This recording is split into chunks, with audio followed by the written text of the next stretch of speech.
Good afternoon, everyone. My name is Julie Sugrue.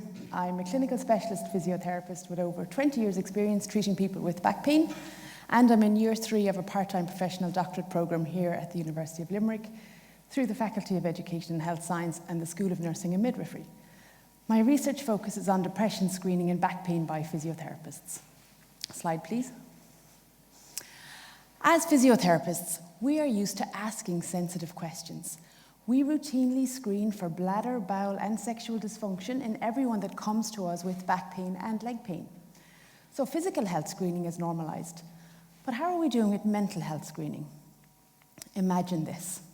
You are a physiotherapist who routinely sees people with chronic, disabling back pain that severely impairs their work, their ability to play, and their sleep. And maybe their mood, but you don't ask about that. That's not your problem, right?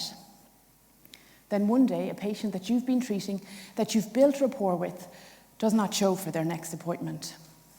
And you later find that they have taken their own life. And you never stop to ask if they were depressed or at risk of hurting themselves or harming themselves.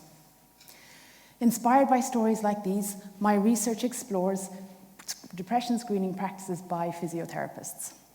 The first phase was a scoping review, where I consistently found that clinical impression alone is inadequate for identifying depression.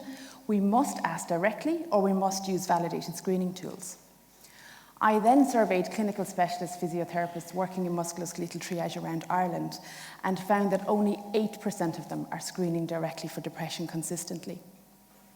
I followed up with qualitative interviews to further explore this indirect circuitous communication style that physiotherapists are tending towards. I found cultural barriers such as the stigma around discussing mental health, time restraints of busy outpatient clinics, compounded by personal, professional, and system capacity issues, so that the physiotherapists did not have the skills to know how to screen directly for depression. They did not have the ability to manage disclosures without becoming emotionally overburdened themselves, and they were reluctant to open that can of worms as they knew that the system capacity inefficiencies were incapable of effectively managing that person.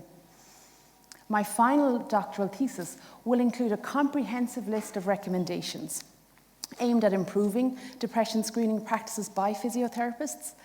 Ultimately, my goal is that depression screening becomes as normalised as screening for bladder dysfunction in back pain.